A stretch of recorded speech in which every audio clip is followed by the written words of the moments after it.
C'est l'heure de recevoir notre invité et ce soir, nous allons tenter d'en savoir plus sur ce qu'il en est de la fièvre afteuse au Maroc. Quelques cas ont été enregistrés dans certaines régions du royaume. Nous allons y revenir dans quelques instants.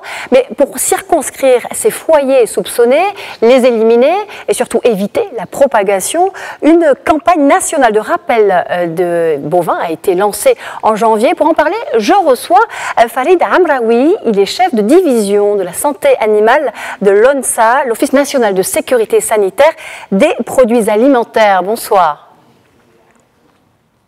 Bonsoir madame, et je vous remercie pour votre invitation. Alors avant toute chose, pouvez-vous nous parler de la fièvre afteuse, nous rappeler ce qu'est véritablement cette maladie animale virale non transmissible à l'homme? C'est important de le souligner. Oui, je pense que c'est important de porter à la connaissance de nos chers auditeurs que la fièvre afteuse est une maladie très contagieuse. Il est classé parmi les maladies réputées légalement contagieuses à déclaration obligatoire.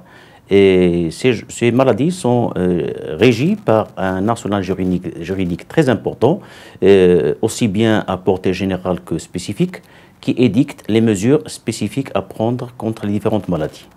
Comme j'ai dit, c'est une maladie qui est propre aux animaux et dont l'espèce sensible est essentiellement les bovins. Il n'est pas transmissible à l'homme. Et je tiens à souligner cette définition parce qu'il n'y a aucun risque pour l'homme, soit directement par le contact avec un animal malade, soit par la consommation de produits aussi bien carnés que laitiers.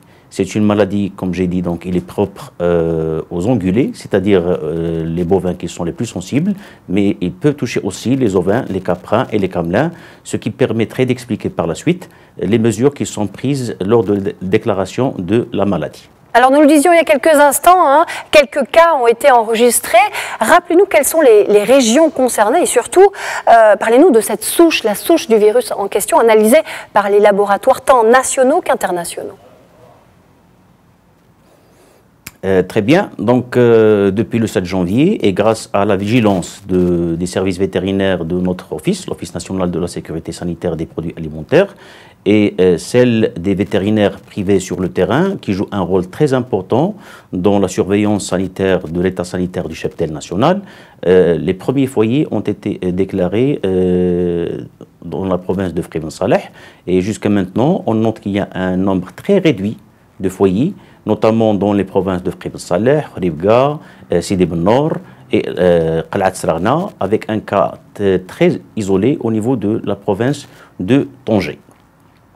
Alors, 500 000 têtes de bovins ont été vaccinées lors de cette campagne nationale. Est-ce que vous pouvez nous donner d'autres chiffres et nous dire ce que cela représente à l'échelle nationale ? Exactement. Donc, depuis 2014, le Maroc vaccine contre la fièvre afteuse suite à la réapparition de la maladie dans la région du Maghreb. Il faut savoir aussi que le Maroc a arrêté la vaccination depuis 2007 et en 2012, le statut ou bien le programme de lutte contre la fièvre afteuse est reconnu par l'Organisation mondiale de la santé animale, l'OIE. En 2014, et suite à l'apparition de la maladie dans le voisinage, le Maroc a pris les dispositions nécessaires pour commencer à vacciner afin d'immuniser le cheptel national. Et cette campagne, il est continue depuis 2014. Il est organisé chaque année, pendant la même période. Il est réalisé par les vétérinaires privés sur tout le territoire national. Je tiens à préciser aussi que c'est une campagne de vaccination qui est gratuite, étant donné que c'est l'ONSA qui prend en charge aussi bien l'achat du vaccin utilisé que le paiement des honoraires des vétérinaires privés qui réalisent la campagne de vaccination. Farid Amraoui, outre la vaccination, en quoi consistent concrètement les mesures pour circonscrire les foyers soupçonnés et éviter la propagation ? Comme j'ai dit, c'est une maladie réputée légalement contagieuse, donc il a un texte réglementaire spécifique pour lutter contre cette maladie. L'ensemble des mesures consiste tout d'abord à l'élimination des animaux malades et des animaux sensibles dans l'exploitation, le nettoyage et la désinfection de l'exploitation atteinte ainsi que les abords, la limitation de l'entrée et la sortie aussi bien des hommes des animaux et du matériel d'élevage. Cette mesure a pour objectif de limiter la propagation de la maladie, comme j'ai dit, parce que l'homme n'est pas sensible, mais il peut jouer le rôle de vecteur du virus, d'une exploitation atteinte à une exploitation qui est saine. Alors l'homme est concerné. Les services vétérinaires assurent. L'homme est concerné également par ces mesures, et notamment la destruction des cheptels entiers, qui constituent des pertes considérables pour les éleveurs. Est-ce qu'il y aurait des indemnisations? Et si oui, comment vont-elles être appliquées? Il ne faut pas parler de pertes économiques, étant donné tout d'abord que le nombre de foyers il est très limité jusqu'à maintenant, numéro 1. 2, parmi les mesures qui sont importantes, c'est l'indemnisation des éleveurs. C'est-à-dire que tout éleveur ayant connu un foyer de fièvre afteuse, les animaux qui sont détruits, ils sont indemnisés et les montants de l'indemnisation sont assez conséquents, très importants je dirais, et qui sont équivalents à ceux du marché normal.